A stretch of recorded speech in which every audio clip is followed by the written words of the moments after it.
اور سمجھدار لوگوں کی جانب سے بھی یہ اسٹیٹمنٹ دی جاتی ہے کہ محبت اور جنگ میں سب کچھ جائز ہوتا ہے. Everything is fair in love and war. کیا اسلام جیسا منصف دین اس کلیم کو سپورٹ کرتا ہے؟ ہمارے ٹیوٹر والے بھائی ہیں جو یہ بہت کوٹ کرتے ہیں، everything is fair in love and war. ویسے اب ان کی ڈیوٹیز چینج ہو چکی ہیں، آپ کو پتا چل جائے گا میں کس کا ذکر کر رہا ہوں، نام لینے کی ضرورت نہیں. تو یہ بالکل ایک جذباتی ڈاکٹرین ہے، اس کا اسلام سے بھی کوئی دور دور تک لینا دینا نہیں ہے، بلکہ یہ اینٹی اسلامک بات. اسلام میں جنگ ہو یا محبت، ہر چیز کے رولز اور ریگولیشن ہیں. کبھی بھی آپ نہیں کہہ سکتے کہ everything is fair in love and war. محبت اور جنگ میں ہر چیز جائز ہے. تھوڑا سا آپ کرٹیکل انالیسس کریں گے تو آپ کو اس جملے کی خرابی عیاں ہو جائے گی. یہ کیسے ہو سکتا ہے کہ محبت اور جنگ کے کوئی رولز نہ ہو؟ صرف اتنا ملتا ہے بخاری اور مسلم کے اندر کہ نبی علیہ السلام نے فرمایا جنگ دھوکے کا نام ہے. اسی کی پلی لی ہوئی ہے انہوں نے. جنگ دھوکے کا نام کیا ہے؟ آپ نے دشمن کو دھوکہ دینا ہے، دشمن کے ساتھ عہد شکنی نہیں کرنی. اور وہ تو سر سورۃ النحل کی آیت نمبر 106 میں ہے کہ اگر کسی کی زندگی اور موت کی کشمکش بن جائے اور اسے کلمات کفر بھی بولنے پڑ جائیں اپنی جان بچانے کے لیے تو بول سکتا ہے. پھر ساتھ یہ آیا کہ اگر زندگی موت کی کشمکش بن جائے اور اسے حرام کھانا پڑ جاتا ہے، خنزیر میں سے یا خون میں سے یا مردار میں سے، تو اتنا کھا لے کہ اس کی جان بچ جائے. اب اس کی کوئی یہ اس اعتبار سے پلی لے گا کہ جی وہ محبت اور جنگ میں سب کچھ جائز ہے. یہ رولز بھی اسلام نے خود بتایا ہے کہ اگر کیٹاسٹروفک کنڈیشن آئے تو یہ ہوگا. قطعاً اس کا مقصد نہیں ہے کہ آپ جنگ اور محبت میں کسی رول کی پرواہ نہ کریں. سر اسلام نے تو جنگ میں کیسے کیسے قوانین بتایا ہے کہ جنگ میں آپ نے بچوں اور عورتوں کو نقصان نہیں پہنچانا. ٹھیک ہے، کھیتیاں نہیں اجاڑنی، قرآن حکیم میں سے کنڈیم کیا گیا. اور ایسی عورتوں کو لونڈیاں نہیں بنانا جو میدان جنگ میں نہیں آئی ہیں. یہ جو کہتے ہیں نا اسلام لونڈیاں بناتا رہے، نہیں، صرف وہ عورتیں جو جنگ لڑنے کے لیے اپنے مردوں کے شانہ بشانہ میدان جنگ میں آتی تھی نا، ان کو لونڈیاں بنایا جاتا تھا. ورنہ رومن امپائر میں تو اس وقت لاکھوں کی آبادی تھی تو لاکھوں لونڈیاں مسلمانوں نے بنائی نہیں، وہ اپنے علاقوں میں آزاد ہی رہے. اور اس کی بھی ایک حکمت تھی کہ اس سسٹم کو آگے لے کے چلنا تھا. میں اب اس ٹاپک کی طرف نہیں جا رہا. اس پہ مولانا مودودی رحمہ اللہ تعالیٰ نے کتاب لکھی ہے الجہاد فی الاسلام، اور وہ سر کتاب لکھی ہے انہوں نے جسٹ 18-19 سال کی عمر میں. اور وہ کتاب جب ڈاکٹر اقبال نے پڑھی تھی انہوں نے کہا تھا یہ مسلمانوں کا مستقبل کا تھنک ٹینک ہے. 18-19 سال کیا عمر ہوتی ہے. جیو والوں نے ایک جیومیٹری ریکارڈ کی تھی بایوگرافی آف مودودی کے اوپر، یوٹیوب پہ پڑی ہوئی ہے. سارا آپ حیران ہوں گے 11 سال کی عمر میں مولانا مودودی رحمہ اللہ تعالیٰ نے عربی فارسی کے اوپر مہارت حاصل کر لی ہوئی تھی. فارغ التحصیل ہو چکے ہوئے تھے یہ علوم حاصل کر کے. 17-18 سال کی عمر میں انہوں نے لکھنا شروع کر دیا تھا. اور 23-24 سال کی عمر میں اس وقت کے جتنے بڑے بڑے لکھاری تھے نا، چاہے ابوالکلام آزاد ہوں یا اور لوگ ہوں، سب کو پیچھے چھوڑ دیا تھا اتنی چھوٹی عمر کے اندر. تو وہی بات ہے، بڑا بندہ بڑا ہی ہوتا ہے، پاویں چھوٹا بھی ہوئے. بڑا بندہ بڑا ہی ہوتا ہے، وہ شروع سے ہی بڑا ہوتا ہے. تو الجہاد فی الاسلام پڑھے تو آپ کو حکمتیں پتہ چلیں گی اور اسلام نے کیا کیا رولز اس حوالے سے دیے. تو لہٰذا یہ جنگ دھوکے کا نام ہے. اس کی پلی لے کے کوئی حب الوطنی کے نام پہ ایکسٹرا جوڈیشل ایکٹیویٹیز پرفارم کرے، ماورائے عدالت قتل کسی کو کر دے، یا اسی کی پلی لے کے کوئی مذہبی جماعت جو ہے وہ گستاخ رسول کے نام پہ مسلمانوں کو اسیسینیٹ کرنا شروع کر دے، یہ دونوں ایکٹیویٹیز غلط ہیں. محبت اور جنگ کے رولز ہیں جو اسلام نے بتائے ہیں، ان کو آپ نے فالو کرنا ہے. شتر بے مہار اسلام نے اپنے ماننے والوں کو نہیں چھوڑا بلکہ رولز اینڈ ریگولیشنز کے ساتھ چھوڑا ہے. بخاری اور مسلم دونوں میں حدیث ہے کہ نبی علیہ السلام نے فرمایا جو عہد شکن انسان ہے نا، قیامت والے دن اس کی پشت پہ ایک جھنڈا ہوگا اور پبلکلی اناؤنس کیا جائے گا کہ یہ بندہ عہد توڑا کرتا تھا دنیا میں، ڈومینیٹ کروایا جائے گا. اسی لیے 10 کمانڈمنٹس جو سورہ بنی اسرائیل میں آئی ہیں نا، اس میں ایک کمانڈ یہ بھی ہے ان العہد کان مسئولا، عہد کی پاسداری کرو، بے شک تم سے قیامت والے دن عہد کے بارے میں پوچھا جائے گا. ونس ایگریمنٹ ہو گیا آپ نے اس کو فالو کرنا ہے. مسند احمد میں حدیث ہے نبی علیہ السلام نے فرمایا جو عہد پورا نہیں کرتا اس کا کوئی دین ہی نہیں. آپ کیا بات کرتے ہیں؟ مسند احمد میں سنن ابن ماجہ میں حدیث ہے نبی علیہ السلام نے فرمایا جس نے اپنے دشمن کو پناہ دی اور امن کی حالت میں پناہ دینے کے بعد اس نے اسے قتل کر دیا تو قیامت والے دن اس کے لیے پھر ایک جھنڈا مقرر ہوگا کہ یہ جو ہے نا یہ شخص وہ شخص ہے جو کہ غدر کرنے والا ہے, دھوکہ باز ہے. اور صحیح بخاری میں حدیث ہے جس نے ایک ذمی کافر کو قتل کر دیا جس کی ذمہ داری اسٹیٹ کے اوپر تھی, ہے وہ کافر تھا, وہ مسلمان بھی جنت میں داخل نہیں ہوگا اور اس پہ جنت حرام ہے, اس کی خوشبو بھی حرام ہے, حالانکہ جنت کی خوشبو 40 سال کی مسافت سے آ رہی ہوگی کیونکہ 50,000 سال کا دن ہے نا. تو جب اس دن کے ختم ہونے میں 40 سال رہ جائیں گے تو خوشبو ہلکی ہلکی جنہوں نے جانا ہو ان کو آنا شروع ہو جائے گی, لیکن ایسے مسلمان کو بھی خوشبو نہیں آئے گی جس نے کسی ذمہ کافر کو قتل کیا, تو جنت میں تو وہ جا نہیں سکتا. یہ سر بخاری شریف ہے, مولانا شریف, یہ کہانی شریف نہیں ہے. Everything is fair in love and war. توبہ کرو اور تھوڑا سا علم بھی حاصل کریں, اس طرح کی اسٹیٹمنٹس قتل نہ دیا کریں میرے بھائی. آپ مسلمان ہونے کے دعوے دار بھی ہوں اور ایجوکیٹڈ بھی اپنے آپ کو ڈکلیئر کرتے ہوں تو تھوڑا سا دینی علم حاصل کریں, اور ایون دنیاوی علم بھی اگر آپ کو صحیح طریقے سے آتا ہو تو آپ کبھی بھی یہ اس طرح کی سویپنگ اسٹیٹمنٹ کبھی نہیں دے سکتے کہ محبت اور جنگ میں سب کچھ جائز ہے. نبی صلی اللہ علیہ وآلہ وسلم کی تعلیمات بالکل کلیئر کٹ ہیں اس حوالے سے. اچھا, اب جو لوگ اس طرح کی پھر وہ ایکٹیویٹیز میں انوالو ہوتے ہیں نا تو وہ پھر یہ بھی کہہ دیتے ہیں آئین کیا ہے, یہ کاغذ کا ٹکڑا ہی ہے, جب میں ڈسٹ بن میں پھینک دوں.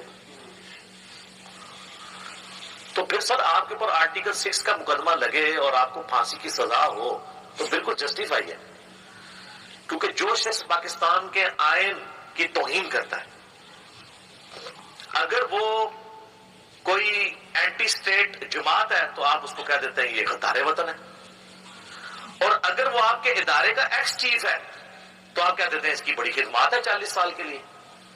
تو پھر میرا ایک معصومانہ سوال ہے, خدا نہ خواستہ آپ کے بچے کے ساتھ آپ کی مسجد کا وہ مولانا جو 40 سال سے آپ کو نماز پڑھا رہا ہو منہ کالا کرے تو آپ یہ کہہ کے معاف کر دیں گے کہ اس کی بڑی خدمات ہے مسجد کے لیے لہذا میرے بچے سے منہ کالا کر لیا تو کیا ہوا؟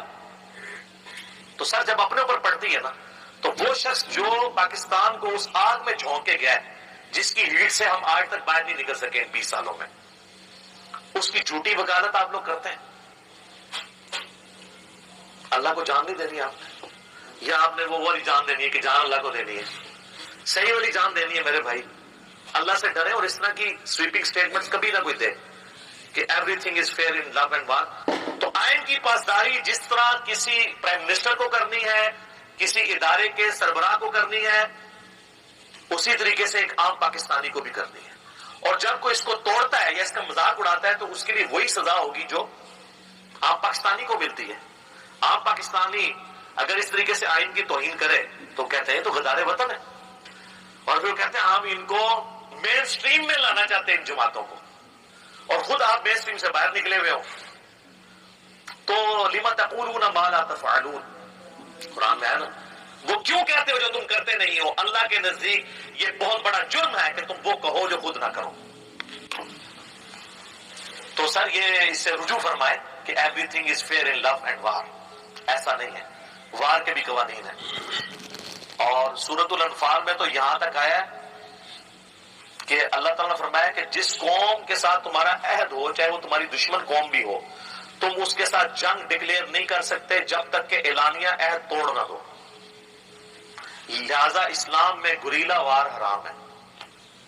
یہی وجہ ہے کہ 1948 میں جب پاکستان نے اپنی آرمی کشمیر میں داخل کی تو مولانا مودودی رحمہ اللہ تعالیٰ نے اس کی مخالفت کر دی تھی کہ یہ اسلام کے خلاف ہے.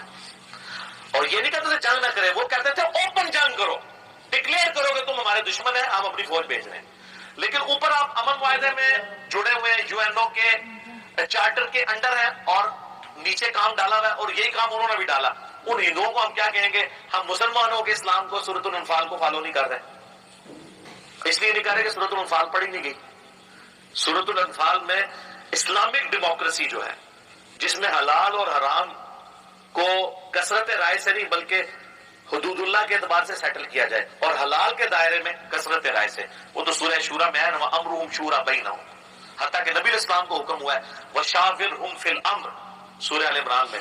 ان صحابہ کے بارے میں جن کی نافرمانی کی وجہ سے غزوہ احد میں شکست ہوئی تھی، اللہ نے پہلے ان کو ڈانٹا، پھر کہا معاف کیا، پھر کہا نبی ان کو آندہ مشورے میں شامل رکھنا ہے.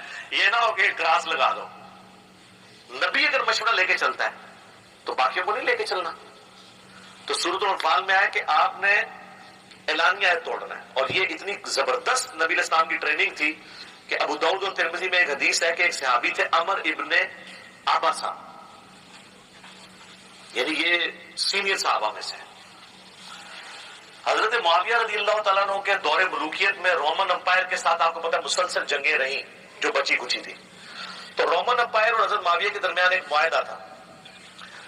تو اس معاہدے کا جب وقت پورا ہونے کا وقت آیا تو حضرت معاویہ رضی اللہ تعالیٰ نے اپنی فوجیں لا کے نا رومن امپائر کے اس سٹی کے بارڈر پہ رکھ دی کہ کل کی ڈیٹ میں جیسے ہی یہ ڈیٹ پوری ہوگی نا تو معاہدہ مثلا اگر لکھا گیا کہ یہ معاہدہ جو ہے وہ 10 ربیع الاول تک ہے، تو جیسے ہی 10 ربیع الاول کا غروب ہوگا سورج، ہم فوراً پہ حملہ کر دیں گے. لیکن جو لوگ کہتے ہیں نا محبت اور جنگ میں سب کچھ جائز ہے، ان کو اس چیز سے سبق سیکھنا چاہیے سورۃ الانفال کے. تو یہ خلاف تھا ایٹیچیوڈ. وہاں پہ عمر ابن عباسہ اپنے گھوڑے پر سوار ہوئے اور تکبیر بلند کرتے ہوئے ان فوجیوں کے سامنے آگے کھڑے ہو گئے. انہوں نے کہا میں تمہیں حملہ نہیں کرنے دوں گا کافروں کے اوپر، کیونکہ میں نے نبی علیہ السلام سے یہ سنا تھا کہ جس قوم سے تمہارا معاہدہ ہے اوپنلی اس معاہدے کو توڑو تاکہ وہ بھی اپنی جنگ کی تیاری کر سکے. ہائے ہائے ہائے ہائے، یہ محمد رسول اللہ کی تعلیمات ہی ہو سکتی ہیں. اور یار کافروں کو یہ باتیں بتاؤ کہ تمہارا پیغمبر کون تھا. وہ چنگیز خان یا سکندر اعظم نہیں تھا، وہ اللہ کا پیغمبر تھا جس کے ساتھ اللہ کی غیبی تائید تھی. هو الذی ارسل رسولہ بالہدی ودین الحق لیظہرہ علی الدین کلہ. اللہ نے اس کو دین کے غلبے کے لیے دنیا میں بھیجا تھا. دیکھیں نا چند سالوں میں رومن اور پرشین امپائرز الٹی گئی ہیں جنگ قادسیہ اور یرموک کے اندر مختصر سی فوج کے ساتھ. اللہ کی غیبی تائید تھی. اور نبی علیہ السلام کی مبارک زندگی میں ایسا نہیں ہوا، ورنہ لوگ کہہ لیتے کہ لیڈر بڑا تھا تو اس نے کام دکھایا. اس لیڈر کے جانے کے بعد ہزاروں اس کے فالوور مرتد ہوئے جو فتح مکہ پہ تب کے مسلمان ہو گئے تھے. تب بھی چند ایک جان نثار صحابہ اس مشن کو آگے لے کے چلے.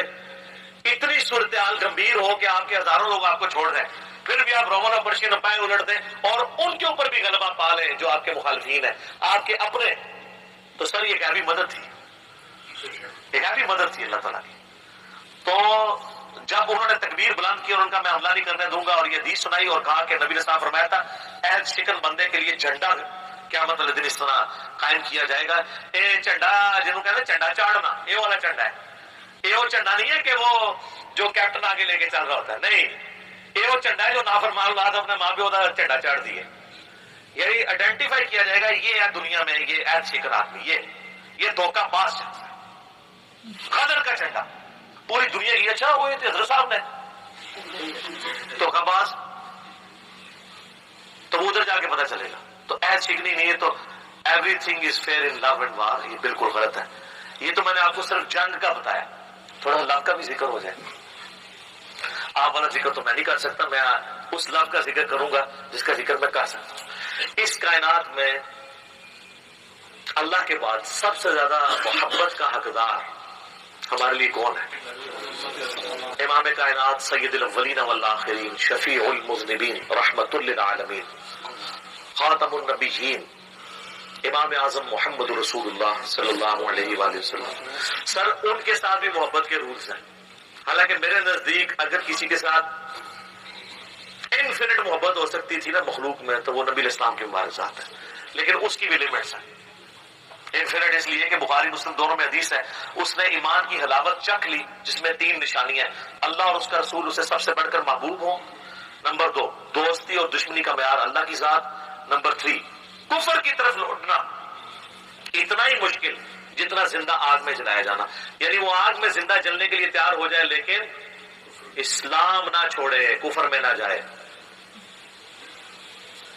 اور پھر بخاری مسلم دونوں میں حدیث، تم میں سے کوئی شخص اس وقت تک مومن ہی نہیں ہو سکتا جب تک کہ میں اسے اس کے ماں باپ اولاد سب لوگوں سے بڑھ کر عزیز نہ ہو جاؤں۔ اور جو بخاری کی وہ حدیث ہے کہ نبی اسلام ایک دفعہ چہل قدمی کر رہے تھے حضرت عمر کا ہاتھ پکڑ کے، تو حضرت عمر بھی تھوڑے سے فرینک ہو گئے، کہا یا رسول اللہ اس دنیا میں سب سے بڑھ کر مجھے آپ سے محبت ہے سوائے اپنی جان کے۔ سر وہ ٹروتھ لور تھے، جان تو سب کو پہلے نمبر پہ عزیز ہوتی ہے، آپ ہوتے تو آپ کہہ دیتے یا رسول اللہ میں آپ کے لیے چاند توڑ کے لے آؤں گا۔ انہوں نے سچی بات کی جو تھا، آپ فرمایا عمر ابھی تیرا ایمان مکمل نہیں ہوا بلکہ تیری جان سے بھی بڑھ کر۔ انہوں نے اسی وقت کہا سمعنا واطعنا یا رسول اللہ، مانا، اب آپ مجھے میری جان سے بھی بڑھ کر عزیز ہے۔ آپ فرمایا اے عمر اب تیرا ایمان مکمل ہوا۔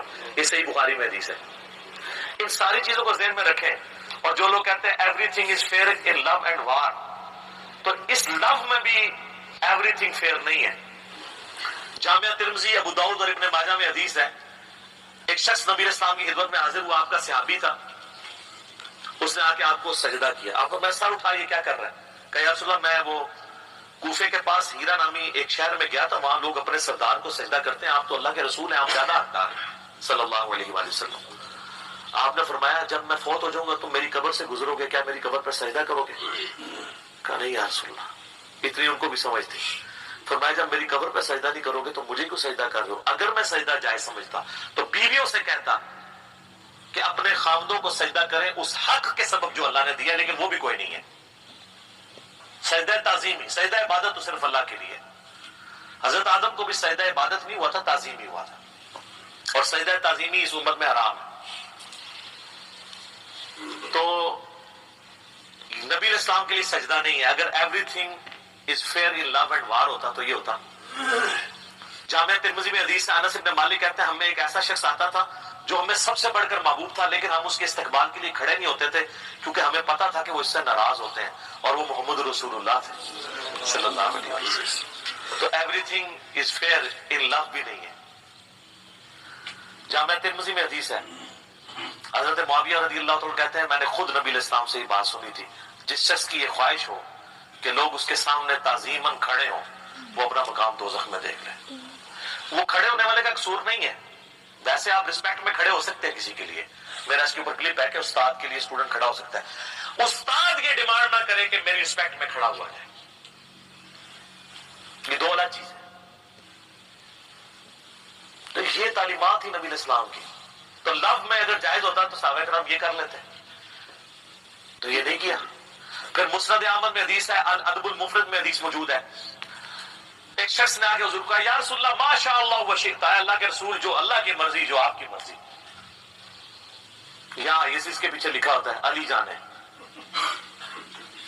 جانے یا علی، اللہ نبی وارث۔ نبی اسلام کے سامنے جب اس نے کہا نا جو اللہ چاہے اور جو آپ چاہیں، آپ فرمایا جعلتنی للہ ندا، تو نے کیا مجھے اللہ کے مقابلے پہ کھڑا کر دیا؟ قل بل ما شاء اللہ وحدہ، بلکہ کہہ جو اکیلا اللہ چاہے۔ اس نے آگے کہانی نہیں کرائی یا رسول اللہ میں آپ کو اللہ کا بندہ مان رہا ہوں، غیر مستقل بذات مان رہا ہوں، عطائی مان رہا ہوں۔ یہ کہانیاں زمانے میں نہیں ہوتی تھی، یہ بابوں نے لکھی ہیں۔ تو پھر ہم کیوں نہ کہیں کہ مرنے سے پہلے اے مسلمان کر لے اس پہ غور، کتابوں کا خدا اور ہے، بابوں کا خدا اور جب تم غور کر چکو گے تو تمہارے اندر سے ایک آواز نکلے گی، کیا؟ نہ میں وابی نہ میں بابی، میں ہوں مسلم علمی کتابی۔ تو یہاں پہ بھی فیئر نہیں ہے، نبی اسلام نے نہیں اجازت دی۔ پھر وہ مسلم شریف کی حدیث یاد کرے، نبی اسلام کا ایک صحابی خطبہ دیتے ہوئے کہہ رہا ہے من یطع اللہ ورسولہ فقد رشد، جو اللہ کی اطاعت کرے اس کی رسول کی اطاعت کرے وہ کامیاب ہو گیا، ومن یعصہما، اور جو ان دونوں کی نافرمانی کرے فقد غوا، وہ بہک گیا۔ بئس الخطیب انت، یہاں کہتے ہیں میٹھی میٹھی بات کرو۔ نبی اسلام توحید کے معاملے میں کتنے سینسٹیو ہے، آپ نے سیدھا جملہ ہی کتنا سخت بولا، کتنا برا خطیب ہے تو نے یہ کیوں کہا کہ جو ان دونوں کی نافرمانی کرے؟ تجھے کہنا چاہیے تھا تو کہ وَمَن يَعْصِ اللَّهَ وَرَسُولَهُ فَقَدْ غَوَىٰ، جو اللہ اور اس کے رسول کی نافرمانی کرے۔ تو نے ان دونوں کیوں کہا؟ اور آپ کے مولانا کہتے ہیں ہک ہے ہک ہے ہک ہے، جڑا ہک کی ڈو آ کے وہ کافر و مشرک ہے، حالانکہ ہک کی جڑا ڈو آ کے وہی مواحد ہے۔ خالق کو مخلوق سے الگ کرنے کا نام توحید ہے، حادث کو قدیم سے الگ کرنے کا نام توحید. مخلوق تو حادث ہے, قدیم تو صرف اللہ ہے. اچھا, ابو داؤد میں آگے الفاظ ہیں فرمایا قم اذهب, اور تھوڑے دیر سے نکل جا, اس ٹائم تک گم ہو جا, اپنی شکل دور کر لا میرے کو. ظاہر اسی انداز میں کہا ہوگا. یہ کہتے ہیں کہ یہ ایکٹنگ کرتا ہے اور بڑے سخت الفاظ میں. حضور نے یہ تو نہیں کہا ہوگا, غصے میں یوں تو نہیں کہا جاتا کہ میرے پیارے پیارے صحابی آپ اس طرح تشریف لے جا سکتے ہیں. اور سر آپ ذرا عربیوں کے پاس بیٹھے اور ان سے ذرا پوچھیں کہ بئس الخطیب انت کا مطلب کیا ہے, اور کتنا برا خطیب ہے تو. اس کو یوں تو نہیں کہا جائے گا کہ آپ کتنے ہی بھی برے خطیب ہیں. یہ اسی طرح پریزنٹ ہوگا. ڈاکٹر اسرار صاحب جو قرآن کا ترجمہ جیسا پریزنٹ کرتے تھے, قرآن اسی طرح ہی نازل ہوا ہے. ہاں, انڈیا پاکستان بنگلہ دیش میں بابوں نے اس میں مٹھاس ملا ملا ملا کے اس ایسا شوربہ بنایا ہے کہ اودی انٹینسٹی ہے نا, اور اس سے جو تبدیلی آنی تھی وہ ختم ہو گئی ہے. تو قرآن بس پھر اب مردے بخشوانے کا ایک ذریعہ ہی رہ گیا. بئس الخطیب انت, کتنا برا خطیب ہے تو. تو یہ محبت میں سب کچھ کر رہے تھے. کسی نے ان کا یا رسول اللہ عشق دے چلے نمبر لے کے, یا رسول اللہ عقل والے تھے مجھے ہی مرا گالیاں. عشق دے چلے ہی سی نا جنہیں سجدہ, اور چلے مارے گئے بھائی ادھر بھی تھے اگے بھی. قرآن تو کہتا ہے عقل والے نمبر لے گئے. نبی علیہ السلام کو جو دعا قرآن میں سکھائی گئی ہے وہ کیا ہے, اللہ میرے عشق میں اضافہ کر دے, اور رب زدنی علما, اے اللہ میرے علم. اچھا, نبی علیہ السلام کے علم میں اضافہ کرنے کی کوئی ضرورت ہے تھی جس کو اتنا کچھ سکھا دیا گیا؟ علم سے کوئی شخص اپنے آپ کو آزاد نہیں کر سکتا. اور پھر اللہ نے کیٹاگوریکل مینشن کیا انما یخشی اللہ من عبادہ العلماء, اللہ کی خشیت اور معرفت تو صرف اہل علم کو ہے. اے ڈگری والے علم نہیں کہ جو ڈگری حاصل کرتے ہیں اس کے بعد ممبر پہ چڑھ کہتے ہیں قرآن ڈائریکٹ نہیں پڑھنا گمراہ ہو جاؤ گے. یہ تو علم کے دشمن ہے. میں واقعی علم کی بات کر رہا ہوں, جو واقعی علم ہے کتابوں میں.